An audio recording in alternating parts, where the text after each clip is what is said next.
What's up, everybody? I'm John Middlekauff. You know what I need you to do. Subscribe to our YouTube channel. We got content for days reacting to every NFL game all the time, every single day. Subscribe, like the videos. Let's go. What is going on, everybody? Hopefully you are doing well. Everyone is having a good day because today we're going to talk a little football.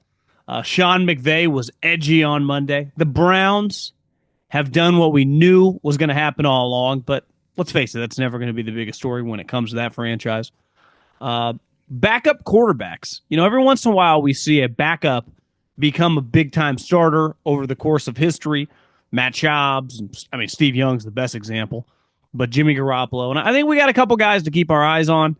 And a story I read today on The Athletic, I'm a reader, on Andrew Luck that really got me thinking about where we're headed with college football, and I think he's just the start of many, which we see all over the sport. So we're going to talk a little football, but before we do, I got to tell you about my friends, my partners, and the official ticketing app of this podcast, GameTime, best in the business.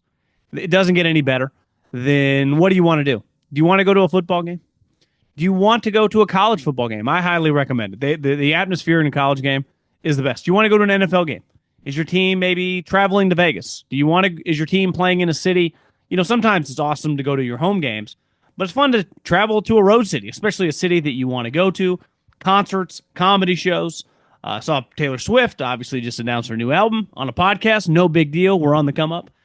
And if you want to take your daughter to that concert next year, we got you covered because GameTime, best ticketing app I've ever used, not even close relative to all the other ones. So take the guesswork out of buying tickets with GameTime. Download the GameTime app, create an account, and use code JOHN for $20 off your first purchase.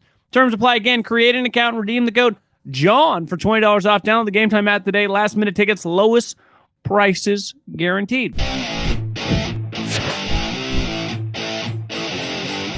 The way Coward Show works is you get in, bright and early. It really gets your day started. They are meeting packed at 6 a.m. He walks in. I ran into him this morning getting coffee. Walk right into that meeting with a bunch of people on the staff, and you just start slinging ideas. And obviously the first time when I did this, a couple months ago, I didn't say that much, and it wasn't football season. I felt a little, I don't want to say emboldened, but if I had a take, I'd throw it out. And we were talking about McVay and how he relates to just football and, the status of Stafford. Because at the time when we did it on Monday morning, we didn't know Matt Stafford was going to practice. And on Sunday, the Rams, who had told everybody that Matt Stafford was going to throw like he did last week during the game, not, before the game, do a warm-up, whether it was in front of the media or not, and then see how he felt the next day. And they just refused to talk about it. And today, McVay kind of lost it. Now, Stafford practiced, and the Rams threw out a clip of a short practice of him making a throw. And McVay was getting really edgy, and he's tired of talking about it. And one thing I threw out in the meeting, I'm just with one of the writers or the producers, just throwing out my takes, is what he is? He's an in-shape, smiley, good-haired Belichick. Because we talk a lot about the Shanahan crew, right? Kyle. Now Kevin O'Connell is involved in that because of McVay. LaFleur, Mike McDaniel, Saleh was that guy. All those guys that, work together. And one thing with Kyle Shanahan, who is a grumpy guy. Shanahan isn't Mr. Sending the media information, isn't smiling a lot during the season, has the before and after of when he started coaching to the way he looks now, especially when they put it next to McVay. McVay at 30 and McVay at 40 looks exactly the same. Kyle, when he took over the job, I think was 37, 38, and now he's in his mid-40s. He looks weathered. You see it. But he's very loyal to players. He is not exactly cutthroat when it comes to getting rid of guys. Most of his guys, besides DeForest Buckner, which he didn't draft, he's extended. And last year, I thought he should have been cutthroat with Ayuk, and he wasn't until the last minute when he was open to it, and it kind of bit him in the ass. And they regretted that contract immediately. But countless guys they have been very, very loyal to. And McVay is very Belichickian. They've gotten rid of everybody. Beside Aaron Donald, who retired on his own, who might have just saw the writing on the wall. If I ever slip, they will kick me to the curb. But from Jalen Ramsey to Jared Goff to Marcus Peters to you name it, he will, if he thinks you're slipping, Cooper Kupp, he will get rid of you. And you saw today, like, responding to the Stafford thing, like, I'm sorry, Sean, this is kind of a story that you guys created. Like, you were the one that came out and talked about, and this is what I think he could take from Belichick, and it's hard. Like, what Belichick did takes skill.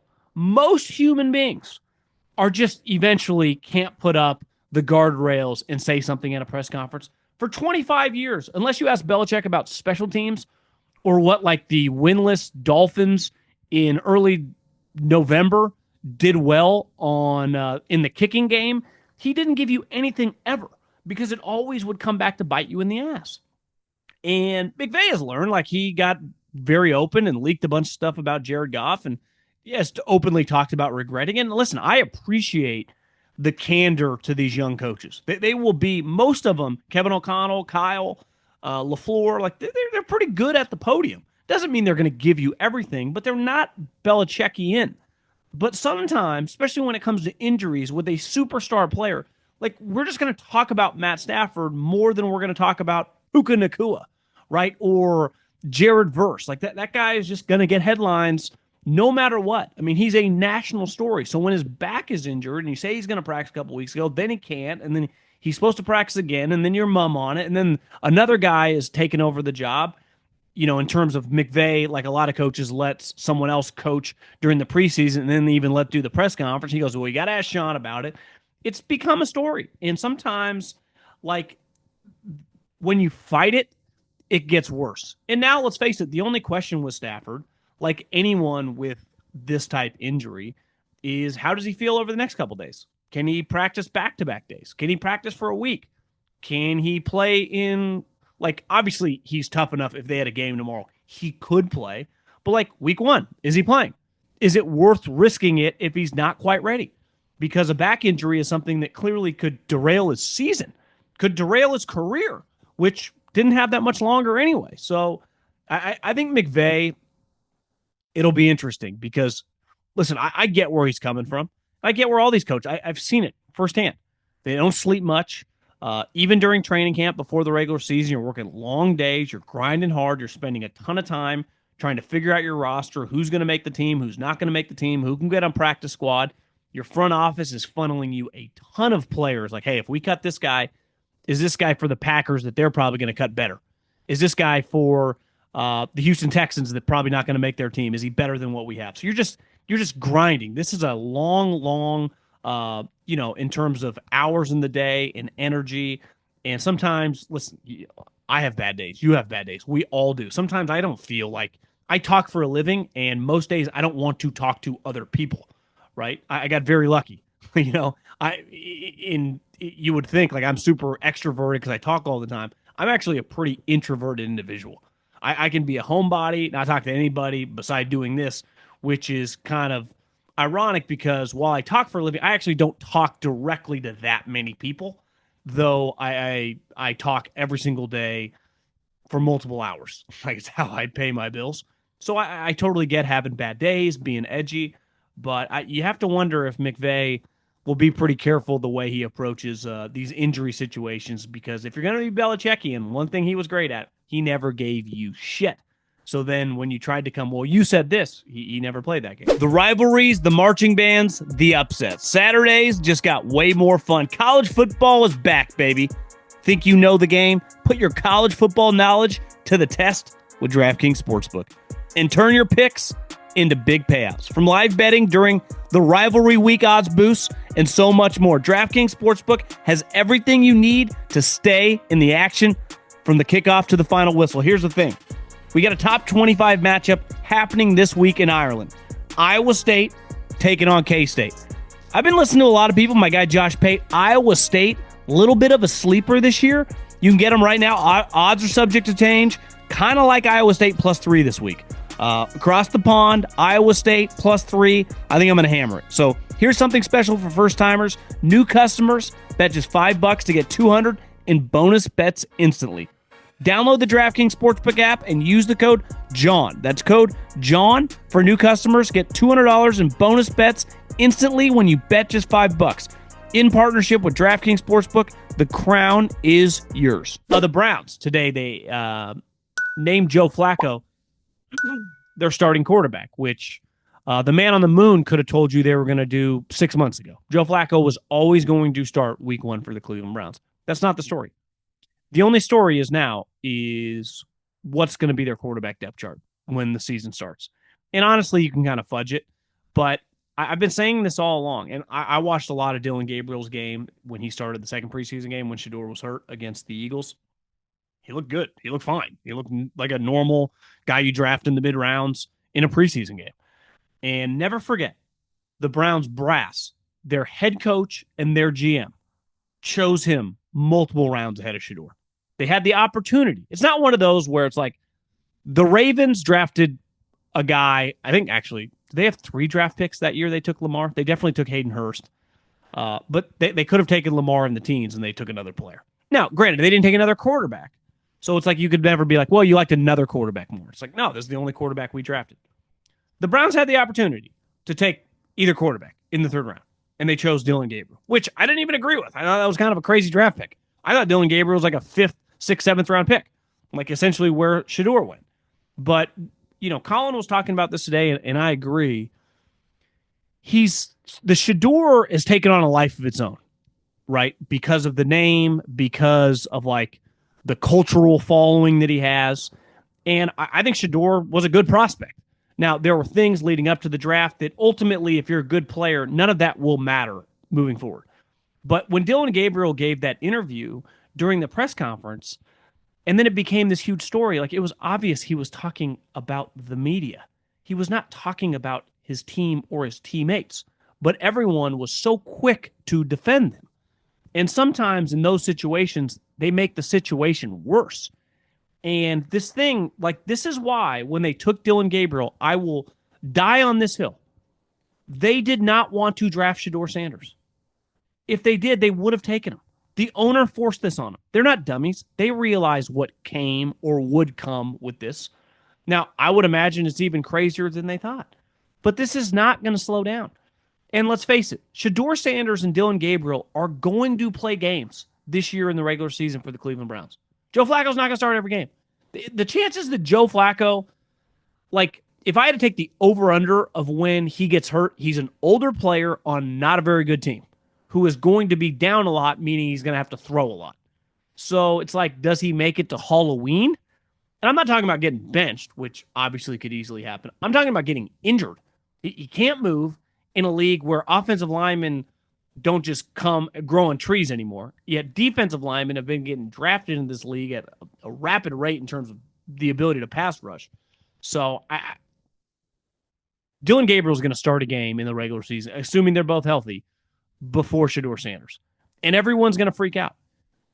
Yet this organization chose this guy ahead of him for that reason. Now, how that goes, if he's bad and they stick with him, it could just, you can see the circus coming. Right? This thing, and they're both more than likely, you could put Dillon Gabriel, you could put Shedeur, they all could be overwhelmed. Right? It could be a situation where Hasselbeck was on the show today, and even he said, I used to dominate in the preseason.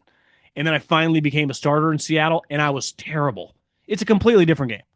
There are no game plans in preseason, for backups especially. Maybe sometimes you script, I'm sure Ben Johnson and Caleb Williams scripted those plays. And that's not a shot. Mahomes and Andy, if he starts this 3rd preseason game, will script a series or 2. That's normal. But once your backups come into the game, you're just calling plays. Same thing with the defense. These aren't scripted game plan plays. You're just running your defense. Can you run it and can you execute it? And so it's a completely different game. But I think this circus is going to grow dramatically because of the situation of the coach and the GM wanted a different guy than the one their owner wanted, yet the one the owner wanted is way more famous and honestly might be better. It's just, this thing's we're going to be talking way too much about a bad Browns team. Thinking about backup quarterbacks, this used to happen a lot more. It doesn't happen as much anymore. Is Matt Schaub would be the backup for Michael Vick. And people would be I think Matt Schaub is a legitimate starter. And then he would get traded to the Houston Texans and go on to have a long career. It's like, I think this guy, Jimmy Garoppolo, could start for a lot of teams in the league. Then all of a sudden he gets traded for a second-round pick and becomes a longtime starter. It's happened to, many years. Sometimes that guy just becomes the starter, like a Jalen Hurts, because of poor play, right? Brock Purdy because of poor play. But Steve Young is the best example of a guy who was a backup. It's like, I can start, and then finally gets his opportunity. I do think there are a couple guys in the NFL that are just worth monitoring, that maybe not this year, because it does benefit the team to keep a good starting quarterback, or a backup quarterback that you think can win games for you. There is value at any moment. Anyone can go down. We have learned that way too many times. Tom Brady tore his ACL in week 1, right? We have seen quarterbacks get KO'd out of games. We have seen guys get injured. It happens. I would not be in the business if I liked my backup and thought he was a starting quarterback, but I had like a legit starter, getting rid of that backup to the last possible moment. A lot like Belichick did with Jimmy. He waited till the last possible second and then traded him going into his contract year. Caleb really kind of quieted everything, right? They had a very, very bizarre training camp in terms of, is this thing going to work? Now, it's training camp. You're, button heads in terms of forcing a scheme, coaching a guy hard, especially when you're a new coach, doing it my way or the highway. I'm not quite adapting to you yet, right? I want you to do what I do. That's the reason I got hired. But there was a lot of buzz coming out about Tyson Bagent, right? And Dave Wanstead was on the Herd today and said that, like, I was at practice and Ryan Poles and these guys, they love him.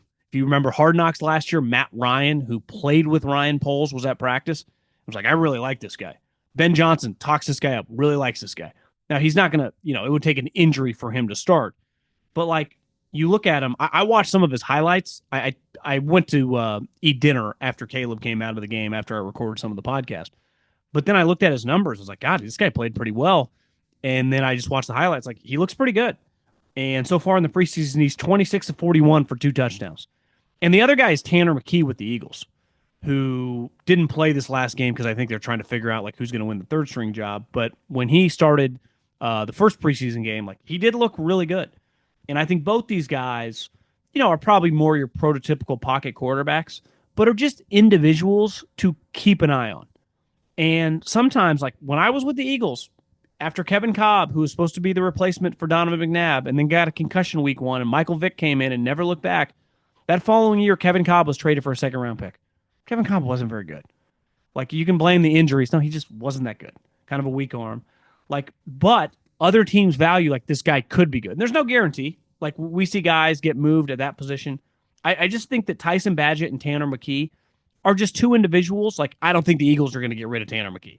Because if Jalen Hurts were to, like, have an injury and was going to miss a month, the Eagles would be like, we go 3-1 with Tanner McKee. I think Ben Johnson, the Bears, would be like, hey, if Caleb got injured, we could win games with Tyson Bagent. But there gets to a point, like, you're not going to give the guy a big salary as a backup. And as these guys get closer to free agency, I just think teams, this is one after the season, start sniffing around on these two guys. You want to rep your team's logo and not rock a jersey? Swim trunks, gym-ready mesh shorts, polos? Well, I got you covered. Chubbies.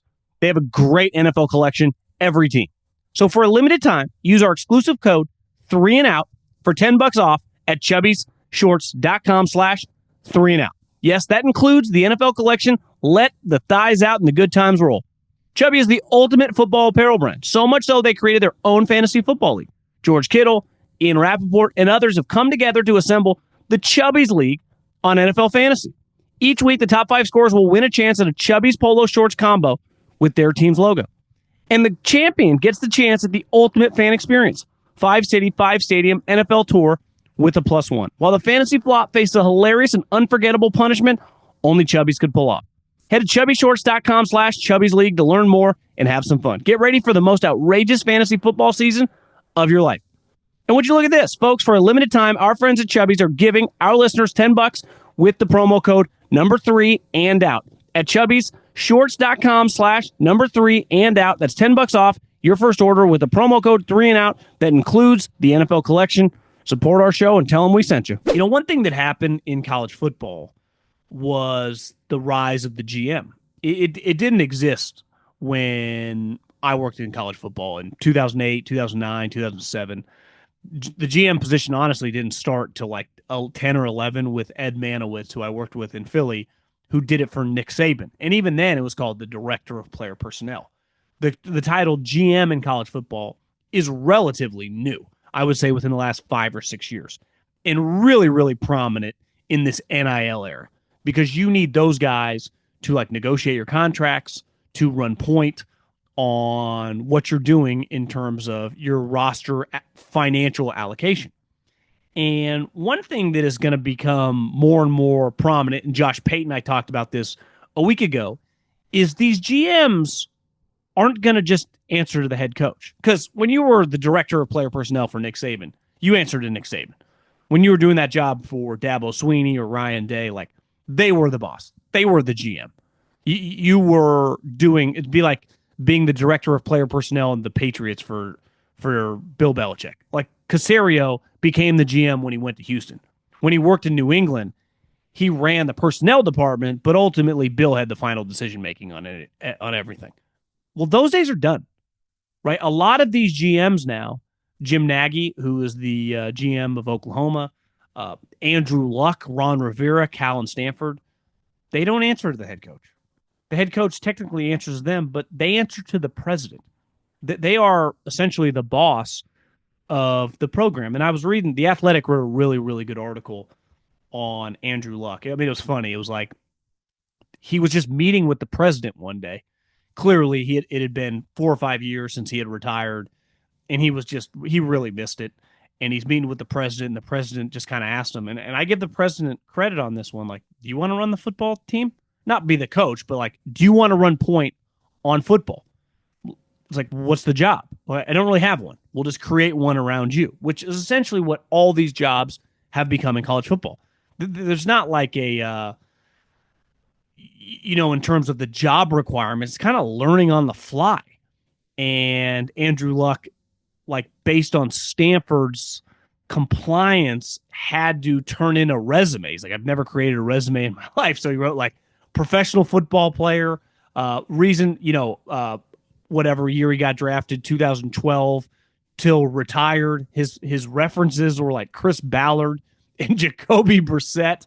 It was just classic. But that position and that guy, whoever, if Frank keeps the job, whether Frank is just truly an interim and they go out on a coaching search, the GM in college football, like in the NFL, they are going to run the football searches. I thought for a long period of time, one area in which Jimmy Sexton, and rightfully so, could take really big advantage of in college football is he was dealing with these presidents.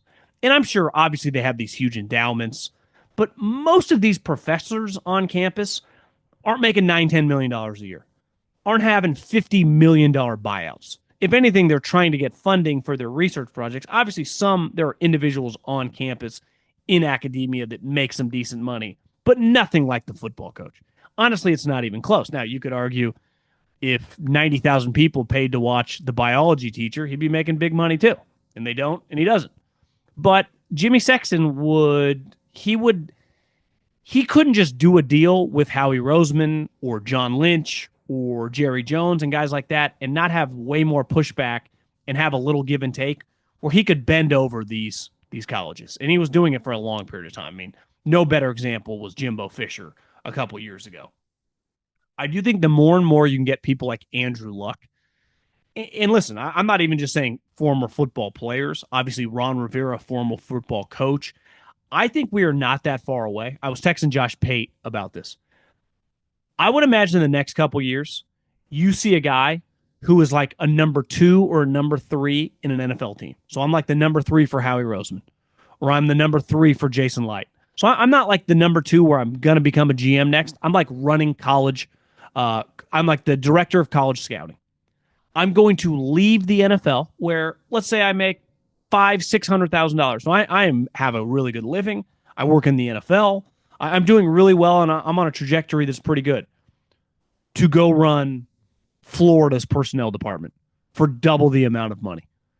And I am now the boss, and the head coach answers to me. I think there's a decent chance within this hiring cycle, this fall, but definitely the next one, we see multiple guys leave the NFL to go run the college personnel department because they will then be the decision maker. A little bit like Brian Rolap, the new PGA Tour commissioner. Why did he take the PGA job? He was the number two for Roger Goodell.